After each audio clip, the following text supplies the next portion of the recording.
नमस्कार दोस्तों, हमारे YouTube चैनल में आपका स्वागत है। आज हम एक रोमांटिक कॉमेडी कहानी के बारे में जानेंगे। सीरीज का नाम रेड स्वान है। रेड स्वान के निर्देशक पार्क होंग क्यून, रेड स्वान के लेखक चोई यूं जंग। एपिसोड 10 में ओहवानसू की यात्रा के लिए एक कड़वी मीठी समाप्ति को दर्शाया गया है।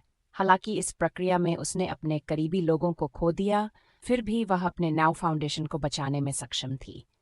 इस बीच सेओडुयू ने इस यात्रा में वानसू की मदद की और अपने दिवंगत दोस्त जूह्युक को न्याय भी दिलाया। बाद में वह फाउंडेशन के लिए एक स्वयंसेवक के रूप में वानसू में शामिल हो गया। डिज्नी प्लस ओरिजिनल के ड्रामा रेड स्वान सफल गोल्फर वानसू यूल की कहानी है, जो कुलीन हवेन समूह के वारिस से शादी करती है और धर्मार्थ नाउ फाउंडेशन का नेतृत्व करती है। वह अपने अंगरक्षक सेओडुयूरेन से मिलती है, जिसके पास एक रहस्य है। वह समूह के बारे में काले रहस्यों को उजागर करने की उम्मीद करता है और ऐसा वह वानसू की मदद से करता है। के ड्रामा रेड स्वान के एपिसोड 10 में से ओडुयून ने हान सांग इल और उसके बेटे किम योंग मिन को दंडित करने के लिए सुरागों को नेविगेट किया। वह वानसू और उसके दोस्त जूह्युक की हत्याओं के आदेश देने में सांगिल का हाथ साबित करने में सफल रहा। उसने वानसू और उसके फाउंडेशन को बचाने और जूह्युक को न्याय दिलाने के लिए कई चुनौतियों का सामना किया। रेड स्वान के एपिसोड 10 की शुरुआत हवेन ग्रुप की चेयरवुमन पार्क मीरान की नाउ फाउंडेशन से पैसे के गबन के आरोप में गिरफ्तारी से हुई। सांग इल चुपचाप खड़ा रहा क्योंकि उसे अभियोजकों द्वारा ले जाया जा रहा था। इस बीच अभियोजन पक्ष भी तलाशी और जब्ती के लिए सांग इल के घर पहुंचा और उसकी तिजोरी ले गया।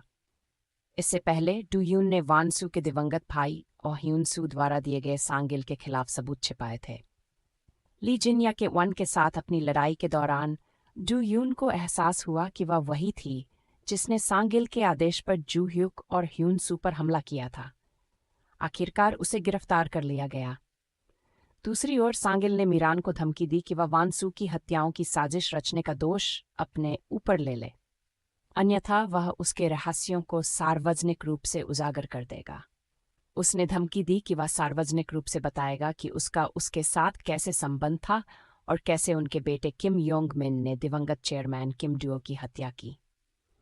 किम योंग गुक ने जंग तायरा को फोन किया और उसे बिलियन के RW दिए, जो उसने खुद और अपने बेटे की देखभाल के लिए कानूनी रूप से बचाए थे। उसने उससे रिश्ता तोड़ लिया, जिससे वह तबाह हो गई। इस बीच किम योंग मिन की पत्नी ने उससे तलाक मांगा, जिससे वह और भी नाराज हो गया। वह हवेन ग्रुप ग्रैंड पैलेस में घुस गया और नौकरों को घर से बाहर जाने का आदेश दिया। योंग मिन ने योंग गुक के सिर पर बंदूक तान दी और दिवंगत चेयरमैन किम डुओ के पैसे में से अपना हिस्सा मांगा।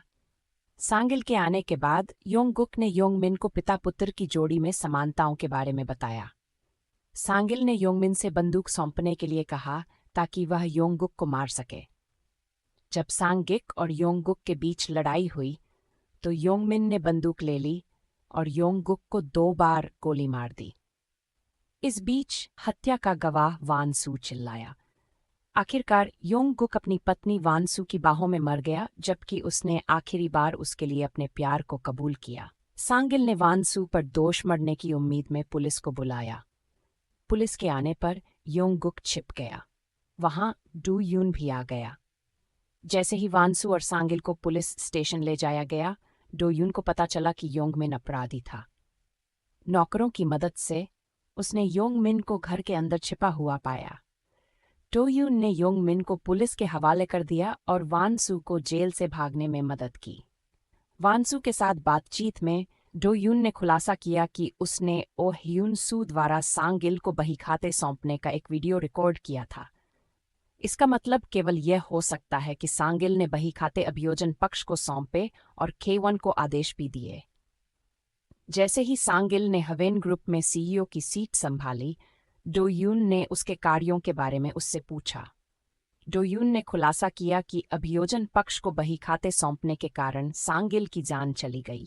इस बीच अभियोजन पक्ष जूह्युक और वानसू की हत्या की साजिश रचने के आरोप में सांगिल को गिरफ्तार करने के लिए ठीक समय पर पहुंचा।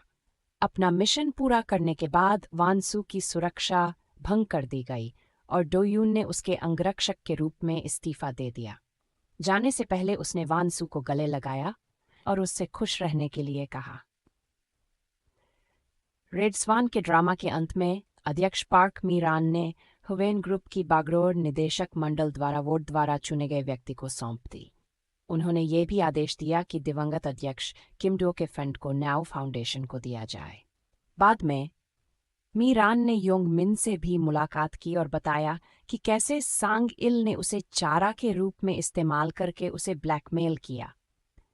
जब पिता और पुत्र दोनों को कैद कर लिया गया तो योंग मिन ने सांगिल का गला घोंट दिया और बाद वाले को उसके लालच और स्वार्थ के लिए दोषी ठहराया।